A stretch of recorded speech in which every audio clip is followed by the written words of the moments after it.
কিন্তু সকালবেলা ভোরে উঠে একটি দল বলল যেটা আগে হতে হবে কেন রাজনীতিতে আমি লাল জামা পরবো কালো জামা পরবো না এরকম মনে মনে সুখ পাওয়ার তো কোনো বিষয় নাই।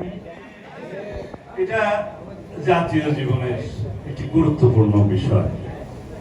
গণতান্ত্রিক পদ্ধতিতে আমরা ফেরত যাওয়ার জন্য, গণতান্ত্রিক উত্তরণের জন্য যে দীর্ঘ সংগ্রাম লড়াই করেছি তার পরিণতি সবল পরিণতির বিষয়।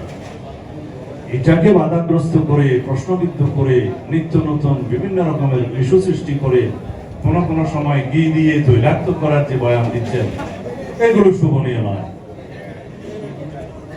যাই হোক, এখন যাদের গণতান্ত্রিক অধিকার রাস্তার মধ্যে বয়ান করতে চান স্বাগতম জানাই, কিন্তু ভোটের মাঠে এখন যেভাবে আমাদের প্রার্থীরা গণসংযোগে নেমে গিয়েছে, বিভিন্ন দলের প্রার্থীরা, এখানে কেউ জিজ্ঞেস করছে না ভাই সাহেব গণভোট কি, তারা জিজ্ঞেস করছে প্রার্থীকে, বিএনপির মার্কা কে পেয়েছে সেটা জিজ্ঞেস করছে। কারণ মানুষ জানে এই দেশের গণতন্ত্রের বিকল্প নাম হচ্ছে বিএনপি।